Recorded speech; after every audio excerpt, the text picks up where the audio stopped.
Okay, and so final question on that. So the number will go down to 0% in asylum hotels, and the approach that you just laid out will make sure that no one comes here illegally anymore and that no one will be housed here. Is that your points? So purely on return deals and working upstream, that's going to be enough?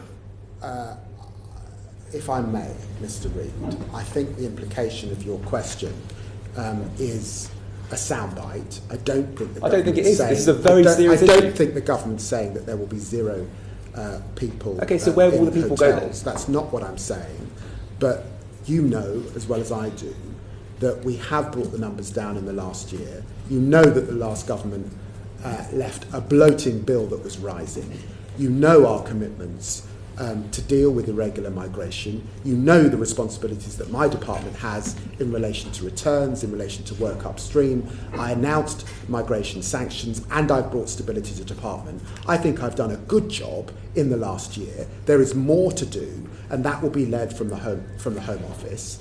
And I'm sorry that you're feeling a bit raw about the last government's record. No. I would be if I were you as well. Foreign Secretary, if I can just reconfirm that our role is to scrutinise ODA, and I think we're drifting slightly off ODA. Any more questions? It's a big ODA spend, so I think it's very fair to ask these questions. And it's fair for me to be robust in reply. Any more? No. Alice and then Monica. Application, I think we all recognise we were left with a pretty terrible legacy in the backlog in the hotel, so I do recognise the costs are coming down.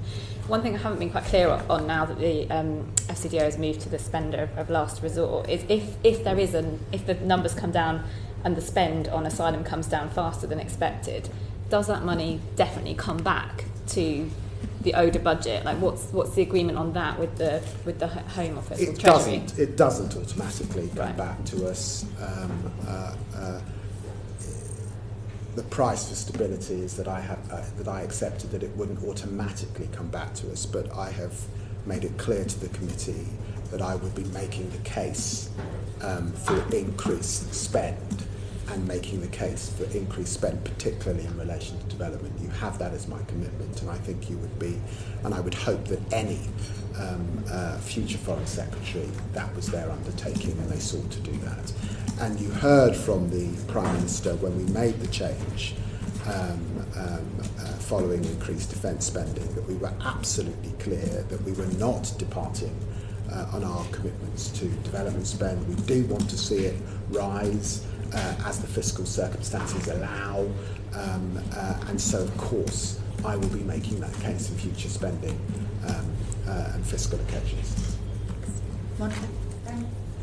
Foreign Secretary, on what you've just said, the commitment therefore by the British government to ODA, overseas development spent overseas in 27-28, as ICAI have pointed out, is 0.24%. So it's not 0.3%, it's 0.24%. That's the projection.